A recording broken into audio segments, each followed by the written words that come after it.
ಪ್ರಿಯಾಂಕರ್ಗೆ ಹುಟ್ಟಕ್ಕೆ ಮುಂಚೆನೂ ಇದೆ, ಪ್ರಿಯಾಂಕರ್ಗೆ ಆದಮೇಲೂ ಇದೆ. ಫ್ಲ್ಯಾಗ್ ಎಲ್ಲ ಮುಚ್ಚೋಕ್ಕಿಂತ ಮುಂಚೆ ಒಂದೊಂದು ಪದ್ಯ ಭಗವದ್ಗೀತೆ ಹೇಳ್ಕೊಡ್ತಾರೆ. ನನಗೆ ಇದುವರೆಗೂ ಅಟ್ಯಾಕ್ ಮಾಡೋದೇ ಹೇಳ್ಕೊಟ್ಟಿಲ್ಲ, ಡಿಫೆನ್ಸೇ. ಮಾಡೋ ಗೇಮ್ ಅಷ್ಟೇ, ಲಗೋರಿ ಆಡ್ತೀವಿ, ಕಬಡ್ಡಿ ಆಡ್ತೀವಿ, ಖೋ ಆಡ್ತೀವಿ, ಸೂರ್ಯ ನಮಸ್ಕಾರ ಮಾಡ್ತೀವಿ, ಬೇರೆ ಬೇರೆ ಥರದ ಎಕ್ಸಸೈಸ್ ಮಾಡ್ತೀವಿ. ಅದನ್ನು ನಾವು ನೀವು ಹಿಂದೂ ಟೆಂಪ್ಲೇಟ್ ಇಟ್ಕೊಂಡು ನೋಡಬೇಡಿ, ಇಂಡಿಯನ್ ಟೆಂಪ್ಲೇಟ್ ಇಟ್ಕೊಂಡು ನೋಡಿ. RSSನ ಯಾವಾಗ RSS ಇದ್ದರೆ ದೇಶದಲ್ಲಿ ಒಬ್ಬ ಚಾಯ್ ಮಾರೋರು ಕೂಡ ದೇಶದ ಪ್ರಧಾನಿ ಆಗ್ಬೋದು ಸರ್. ನಾನು RSS ಅಲ್ಲಿ ಇದ್ದಾಗ 1-2 ವರ್ಷ 3 ಜನ ಮುಸ್ಲಿಂ ಹುಡುಗರು ಬರೋರು. ನಮಸ್ಕಾರ, ಸ್ಪೀಡ್ ಪ್ಲಸ್ ಕರ್ನಾಟಕದ ವಿಶೇಷ ಕಾರ್ಯಕ್ರಮಕ್ಕೆ ಸ್ವಾಗತ. ನಾನು ನಿಮ್ಮ ಕಿರಿಕೀರ್ತಿ. ಪ್ರಿಯಾಂಕ ಖರ್ಗೆ ಅವರು ಪದೇ ಪದೇ ಹೇಳ್ತಾ ಇದ್ದಾರೆ, ನಮ್ಮ ಸರ್ಕಾರ ಅಧಿಕಾರಕ್ಕೆ ಬಂದರೆ ನಾವು RSS ಅನ್ನು ಬ್ಯಾನ್ ಮಾಡ್ತೀವಿ.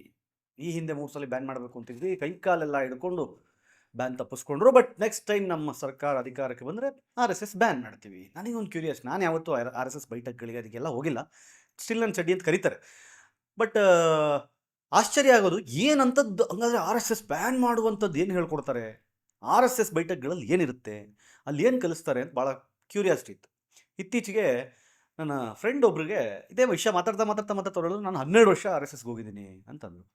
ಹೌದಾ, ಏನು ಗುರು ಅಂತಂದಾಗ ಒಂದಿಷ್ಟು ವಿಷಯಗಳನ್ನು ಅವ್ರು ನಂಗೆ ಹೇಳ್ತಾ ಹೋದರು. ಸೊ ಹಾಗಾಗಿ RSSನಲ್ಲಿ ಏನು ಕಲಿಸ್ತಾರೆ ಅನ್ನೋದನ್ನ ಅವ್ರ ಬಾಯಿಂದನೇ ಕೇಳಿದ್ರೆ ಚೆನ್ನಾಗಿರುತ್ತೆ. ನನ್ನ ಜೊತೆಗಿದ್ದಾರೆ ಯಶಸ್. ಹಾಯ್, ಆರಾಮ್ ಸರ್, ನೀವು ಹೇಗಿದ್ದೀರಾ? ಅದ್ಭುತ. ಹೇಳಿ, RSS ಬ್ಯಾನ್ ಮಾಡಬೇಕು ಅಂತ ಪ್ರಿಯಾಂಕರ್ಗೆ ಹೇಳ್ತಿದ್ದಾರೆ, ನಿಮ್ಮ ಒಪಿನಿಯನು? ಸರ್, RSSನ ಬ್ಯಾನ್ ಮಾಡೋಕ್ಕಂತೂ 100% ಆಗಲ್ಲ. ಅದು ಎಲ್ರಿಗೂ ಗೊತ್ತಿರೋ, ಇಡೀ ದೇಶದಲ್ಲಿ ಗೊತ್ತಿರೋ ಸತ್ಯ. ಅವ್ರಿಗೆ ಅವ್ರ ಐಡಿಯಾಲಜೀಸಿಗೆ ಯಾರ್ಯಾರು ಬರೋಲ್ಲ ಅವ್ರನ್ನೆಲ್ಲರೂ ಬ್ಯಾನ್ ಮಾಡ್ಕೊಂಡು ಹೋಗ್ತಾರೆ. RSSನಂತೂ 100% ಬ್ಯಾನ್ ಮಾಡೋಕ್ಕೆ ಸಾಧ್ಯನೇ ಇಲ್ಲ ಬಿಡಿ. 100 ಇಯರ್ಸಿಂದ ಇದೆ. ಪ್ರಿಯಾಂಕರ್ಗೆ ಹುಟ್ಟಕ್ಕೆ ಮುಂಚೆನೂ ಇದೆ, ಪ್ರಿಯಾಂಕರ್ಗೆ ಆದಮೇಲೂ ಇದೆ. ಅದು ಎಂದಿಗೂ ನಿರಂತರವಾಗಿ 100% ಇದ್ದೇ ಇರುತ್ತೆ ಸರ್.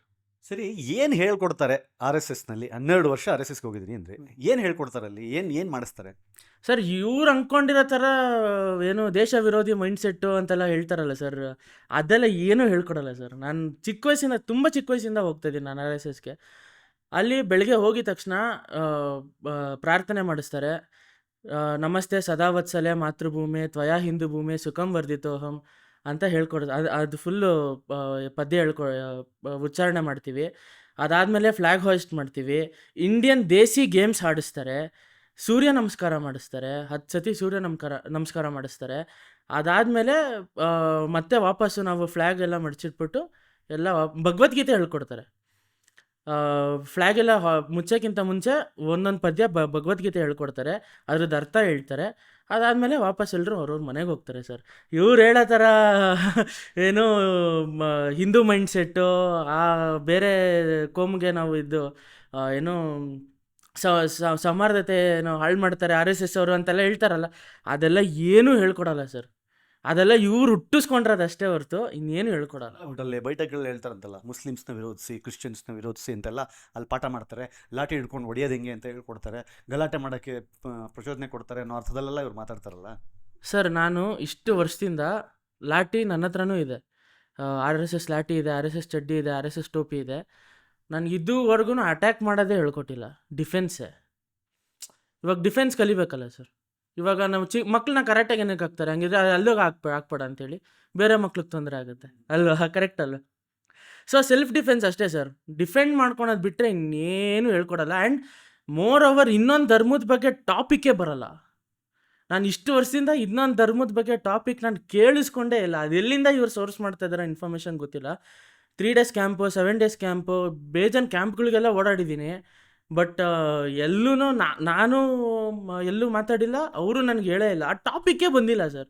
ನಾನು ಚಿಕ್ಕ ವಯಸ್ಸಿಂದ ಸ್ಕೂಲ್ ಮುಗಿಸಿ ಕಾಲೇಜ್ ಟೈಮಲ್ಲೆಲ್ಲ ಹೋಗ್ತಿದ್ದೆ. ನಂಗೆ ಕಾಲೇಜ್ ಟೈಮಲ್ಲಿ ಗೊತ್ತಾಗಿದ್ದು, ಓಕೆ ಈ ಥರ ಒಪಿನಿಯನ್ ಇದೆ ಆಚೆಗಡೆ RSSಗೆ ಅಂತ. ನಮಗೆ ಇರಲಿಲ್ಲ ಅದು, ನಮಗೆ ಗೊತ್ತಿರಲಿಲ್ಲ. ಈ ಥರ ಬೇರೆ ಬಗ್ಗೆ ಎಲ್ಲ ಮಾತಾಡ್ತಾರಾ ಅಂತ. ಬಟ್ ಆ ಥರ ಎಲ್ಲ ಏನೂ ಇಲ್ಲ ಸರ್. ಒಂದೇ ಒಂದು ಸತಿ ಅವ್ರು ತೋರಿಸ್ಬಿಟ್ರೆ ನಾನು ಸೋಲು ಒಪ್ಕೊಂಡ್ಬಿಡ್ತೀನಿ. ಏನಕ್ಕೆ ನಿಮ್ಮನ್ನು RSS ಕಳಿಸ್ಬೇಕು ಅಂತ ಮನೇಲಿ ಏನಕ್ಕೆ ನಿರ್ಧಾರ ಮಾಡಿದ್ರು? ಏನು ಹೆಲ್ಪ್ ಆಯ್ತು ನಿಮಗೆ RSS ಬೈಠಕ್ಲಿಗೆ ಹೋಗಿದ್ದು? ಅಂದರೆ ನಮ್ಮ ತಂದೆ ಹೋಗ್ತಿದ್ರಂತೆ ಚಿಕ್ಕ ವಯಸ್ಸಲ್ಲಿ. ನಮ್ಮ ತಂದೆ ಅವರು ಆಫ್ಟರ್ ಜಾಬ್ ಅವರು ಹೋಗೋಕ್ಕಾಗಲಿಲ್ಲ ಅಂತಂದ್ಬಿಟ್ಟು ನನ್ನ ಚಿಕ್ಕ ವಯಸ್ಸಿಂದಾನೇ ಕಳಿಸಿದ್ರು.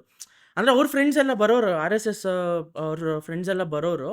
ಕಳಿಸಿ ನಿಮ್ಮ ಮಗನು ಅಂತಂದ್ರೆ ಸರಿ ಕರ್ಕೊಂಡೋಗಿ ಅಂತಂದ್ರೆ, ಅಷ್ಟೇ ಬಿಟ್ಟರೆ ಇನ್ನೇನೂ ಇಲ್ಲ ಸರ್. ಏನಿಲ್ಲ, ಶಿಸ್ತು ಕಲಿತಾರೆ. ಡಿಸಿಪ್ಲಿನ್ ಕಲಿತಾರೆ. ಆಮೇಲೆ ಡೈಲಿ ಬೆಳಿಗ್ಗೆ ಎದ್ದು ವ್ಯಾಯಾಮ ಮಾಡಿ ಬಾಡಿ ಹೆಂಗೆ ಆರೋಗ್ಯವಾಗಿ ಇಟ್ಕೋಬೇಕು ಅದೆಲ್ಲ ಹೇಳ್ಕೊಡ್ತಾರೆ.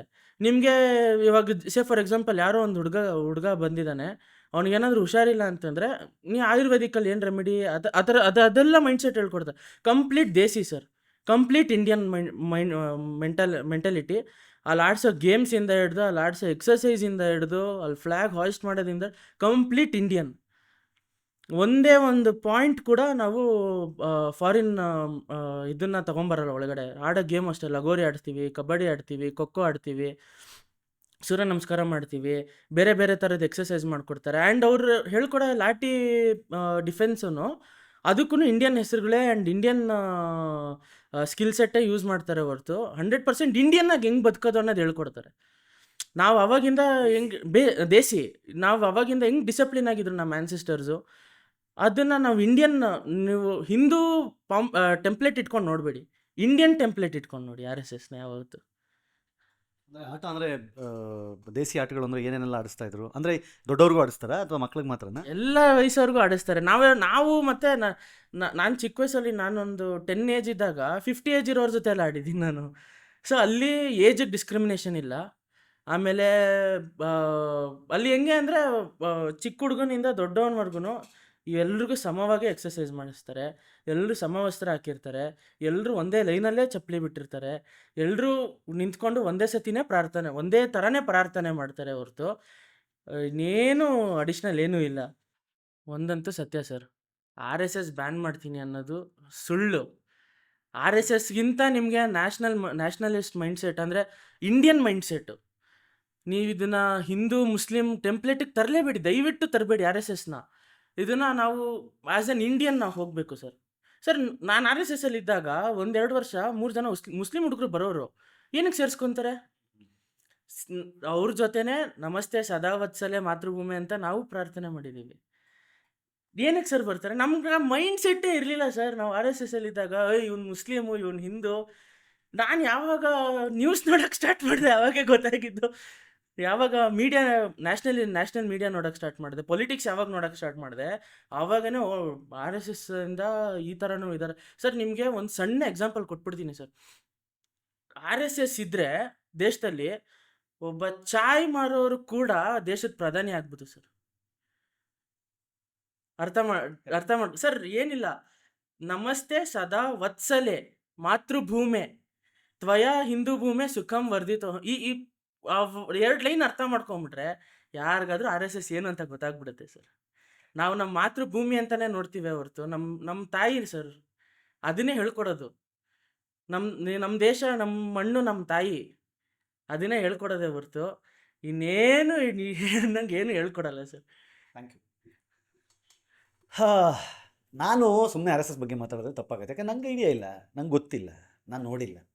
ಹಾಗಾಗಿ ಯಾರಾದರೂ ಹೋದವರು, ಒಂದಿಷ್ಟು ವರ್ಷಗಳ ಕಾಲ ಅದನ್ನು ಎಕ್ಸ್ಪೀರಿಯನ್ಸ್ ಮಾಡಿದವರು ಹೇಳಿದ್ರೆ ಚೆನ್ನಾಗಿರುತ್ತೆ ಅಂತ ನಾನು ಯಶಸ್ ಹತ್ರ ಇದನ್ನೆಲ್ಲ ಮಾತಾಡಿಸಿದೆ.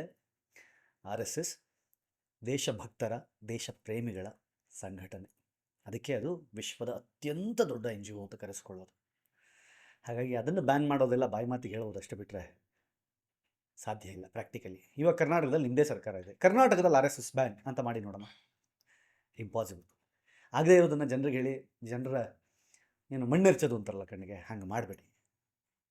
RSS ದೇಶಭಕ್ತರ ಸಂಘಟನೆ, ಅದು ಈ ದೇಶಕ್ಕೆ ಬೇಕು, ಒಳ್ಳೆ ಕೆಲಸಗಳನ್ನು ಮಾಡ್ತಾಯಿದೆ, ಮುಂದೆಯೂ ಮಾಡುತ್ತೆ, ಮಾಡ್ತಾನೇ ಇರುತ್ತೆ. ನೋಡ್ತಾ ಇರಿ ಸ್ಪೀಡ್ ಪ್ಲಸ್ ಕರ್ನಾಟಕ. ಇದು ನಿಮ್ಮಿಂದ ನಿಮಗಾಗಿ, ನಿಮಗೋಸ್ಕರ. ಮತ್ತೆ ಸಿಗ್ತೀನಿ. ನಮಸ್ಕಾರ.